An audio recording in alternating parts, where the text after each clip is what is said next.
हम्म। नमस्कार दोस्तों, कासन स्टडी के ऑनलाइन क्लासेज में आप सभी का स्वागत है। दोस्तों, जैसा कि आप सभी को मालूम है कि हाल ही में यूपी पीसीएल टीजी2 का एग्ज़ाम होने वाला है।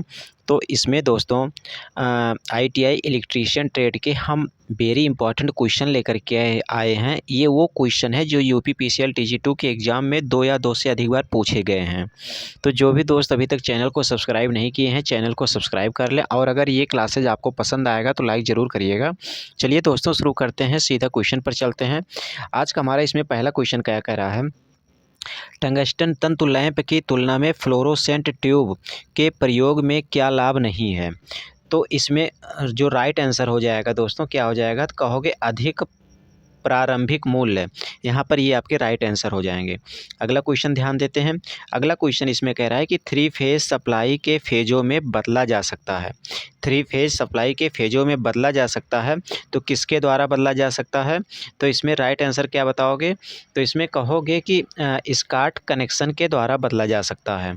अगला क्वेश्चन ध्यान देते हैं।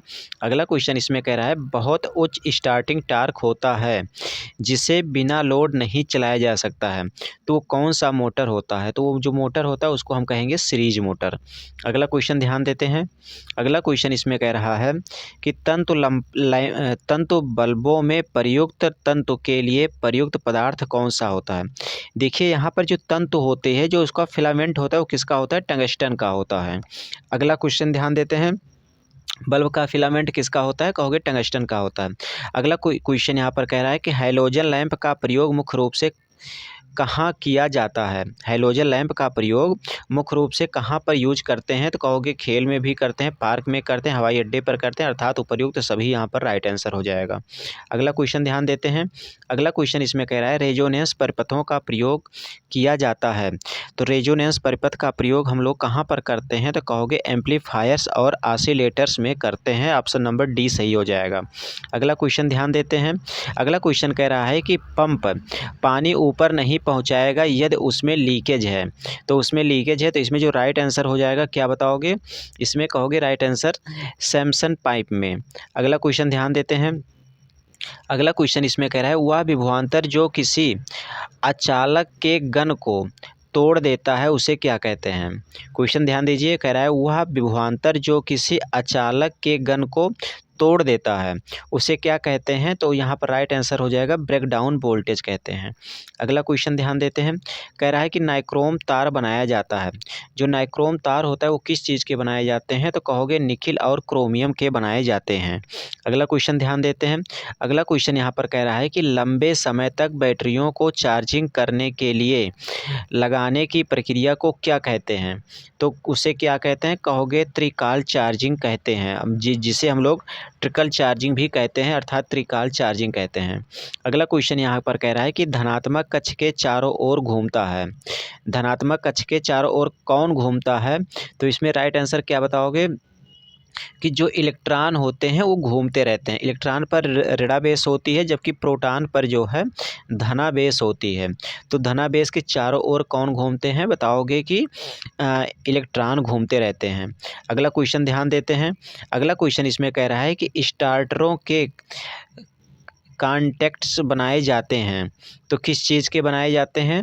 तो राइट आंसर इसमें क्या बताओगे, कहोगे पीतल के बनाए जाते हैं। ऑप्शन नंबर डी सही हो जाएगा।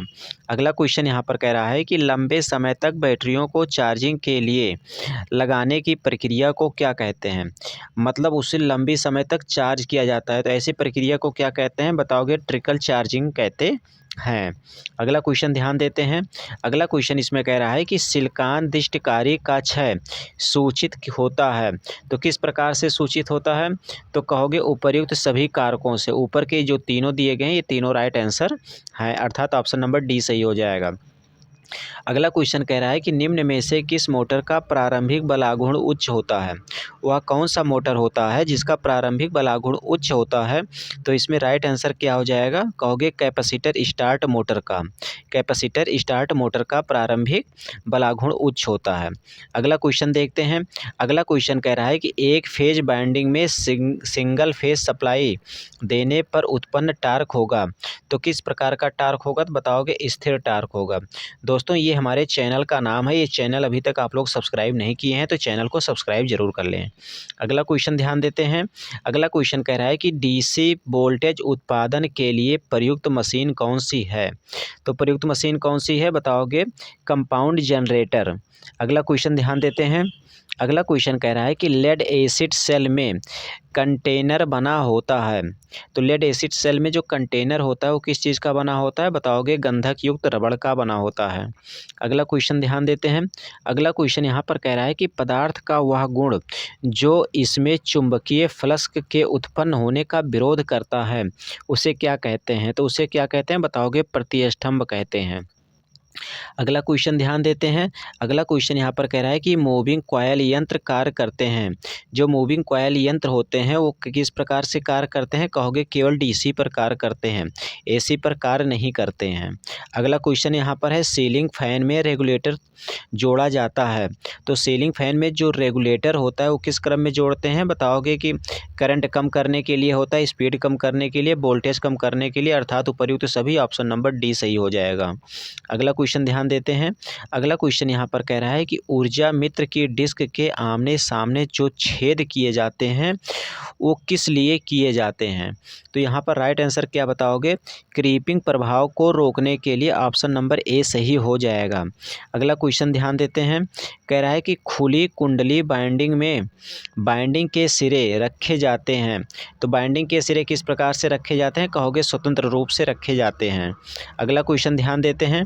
अगला क्वेश्चन इसमें कह रहा है कि यदि कैपेसिटर में दूरी प्लेटों की आधी कर दी जाए तो कैपेसिटर की क्षमता किस प्रकार की होगी? तो यहाँ राइट आंसर क्या बताओगे? दोगुनी कम हो जाएगी, दोगुनी अधिक हो जाएगी। अगला क्वेश्चन क्या कह रहा है देखिए। अगला क्वेश्चन यहाँ पर कह रहा है कि प्राथमिक उपचारों के बाद मूर्छित व्यक्ति को कहते हैं। प्राथमिक उपचारों के बाद मूर्छित व्यक्ति को क्या कहते हैं? तो राइट आंसर यहाँ पर क्या हो जाएगा? 25 नंबर में कहोगे प्राथमिक चिकित्सा क्षेत्र केंद्र पर ले जाएंगे। प्राथमिक चिकित्सा केंद्र पर ले जाएंगे। ऑप्शन नंबर ए सही हो जाएगा। अगला क्वेश्चन यहाँ पर ध्यान देते हैं। अगला क्वेश्चन कह रहा है कि यदि जस्ते की सीट पर सोल्डरिंग करनी हो तो आप फ्लस्क उपयोग में लेंगे। तो किस प्रकार से? तो यहाँ पर राइट आंसर क्या बताओगे? कहोगे हाइड्रोक्लोरिक अम्ल के रूप में। अगला क्वेश्चन ध्यान देते हैं। अगला क्वेश्चन यहाँ पर कह रहा है कि वाट मीटर काम में आता है। वाट मीटर किस काम में आता है? तो राइट आंसर क्या बताओगे? कि शक्ति मापने के काम में आता है। अगला क्वेश्चन ध्यान देते हैं। अगला क्वेश्चन यहाँ पर कह रहा है कि वह बिंदु जिसमें अधिक से अधिक चुंबकीय बल रेखाएं निकलती हैं उसे क्या कहते हैं? तो कहोगे उसे चुंबकीय ध्रुव कहते हैं। अगला क्वेश्चन ध्यान देते हैं। अगला क्वेश्चन इसमें कह रहा है कि विद्युत घड़ी के लिए उपयुक्त मोटर कौन सी होती है? तो विद्युत घड़ी के लिए उपयुक्त मोटर कौन सी होती है? कहोगे तुल्यकाली मोटर होती है। अगला क्वेश्चन यहाँ पर कह रहा है कि तुल्यकाली मोटर के स्टेटर में प्रेरित विद्युत वाहक बल किस पर निर्भर करता है? तो राइट आंसर क्या बताओगे? कि किस पर निर्भर करता है? कहोगे केवल रोटर उत्तेजना पर निर्भर करता है। अगला क्वेश्चन ध्यान देते हैं। अगला क्वेश्चन यहाँ पर कह रहा है कि शून्य भार पर यूनिवर्सल की गति स्वयं सीमित रहती है, इसका कारण क्या है? तो इसका कारण क्या है? इसमें राइट आंसर क्या बताओगे? सप्लाई आवृत्ति। अगला क्वेश्चन क्या है? अगला क्वेश्चन यहाँ पर कह रहा है कि कैपेसिटर की क्षमता विलोमानुपाती है। तो कैपेसिटर की क्षमता विलोमानुपाती है तो किस प्रकार से बताओगे? कि हाइड्रोलिटिक पदार्थ की मोटाई के। अगला क्वेश्चन ध्यान दीजिए। अगला क्वेश्चन यहाँ पर कह रहा है कि ट्रांसफार्मर में प्रयुक्त खनिज तेल का रंग प्रारंभ में किस प्रकार का होता है? तो इसमें राइट आंसर क्या बताओगे? कि पीला होता है। प्रारंभ में कैसा होता है? तो कहोगे पीला होता है। अगला क्वेश्चन ध्यान देते हैं। अगला क्वेश्चन कह रहा है कि तुल्यकाली मोटर में विरोधी विद्युत वाहक बल निर्भर करता है। तो तुल्यकाली मोटर में जो विरोधी विद्युत वाहक बल होता है वो किस पर निर्भर करता है? बताओगे उत्तेजना पर निर्भर करता है। अगला क्वेश्चन ध्यान देते हैं। अगला क्वेश्चन इसमें कह रहा है कि रिएक्टर के व्युत्क्रम को कहते हैं। तो रिएक्टर के व्युत्क्रम को क्या कहते हैं? तो इसमें राइट आंसर क्या बताओगे? उसे हम लोग ससेप्ट कहते हैं। अगला क्वेश्चन यहाँ पर देखते हैं। अगला क्वेश्चन यहाँ पर कह रहा है कि डीसी जनरेटर में प्रेरित विद्युत वाहक बल की दिशा ज्ञात की जा सकती है। तो किस प्रकार से? कहोगे फ्लेमिंग के दाएं हाथ के नियम के द्वारा। अगला क्वेश्चन ध्यान देते हैं। अगला क्वेश्चन इसमें कह रहा है कि निम्न में से वह युक्ति जो एसी को डीसी में परिवर्तित नहीं करता है उसे क्या कहते हैं? तो राइट आंसर क्या बताओगे? मरकरी आर्क दिष्टकारी कहते हैं। अगला क्वेश्चन ध्यान देते हैं। इसमें कह रहा है कि अल्टरनेटर की गति बढ़ाने पर आवृत्ति पर क्या प्रभाव पड़ता है? तो अल्टरनेटर की गति अगर बढ़ाएंगे तो आवृत्ति पर क्या प्रभाव पड़ेगा? तो राइट आंसर हो जाएगा बढ़ जाएगी। उसकी आवृत्ति कैसी होगी? तो कहोगे बढ़ जाएगी। अगला क्वेश्चन ध्यान देते हैं। कह रहा है कि साइड कटिंग प्लायर का उपयोग किया जाता है। तो साइड कटिंग प्लायर का उपयोग किस चीज़ को काटने में किया जाता है? तो राइट आंसर इसमें क्या बताओगे? कहोगे तांबे के तार को काटने में। अगला क्वेश्चन ध्यान देते हैं। अगला क्वेश्चन इसमें कह रहा है कि पेचकस में प्रयोग करते समय सावधानी रखेंगे। तो किस चीज़ का सावधानी रखेंगे? तो इसमें राइट आंसर क्या बताओगे कि उपर्युक्त सभी। पेचकस के हत्थे पर हैमर से चोट नहीं मारेंगे। पेचकस पेंच के आकार के अनुसार रहेगा। इसका प्रयोग चौरसी के स्थान पर नहीं करेंगे। मतलब उपर्युक्त यहाँ पर सभी सही हो जाएगा। दोस्तों ये हमारा चैनल है कासन स्टडी चैनल। जो भी दोस्त अभी तक इस चैनल को सब्सक्राइब नहीं किए हैं, कासन स्टडी चैनल को सब्सक्राइब करें। दोस्तों इसी के साथ में ये सेशन यहीं पर समाप्त करते हैं। अगले सेशन में पुनः मिलेंगे। नमस्कार।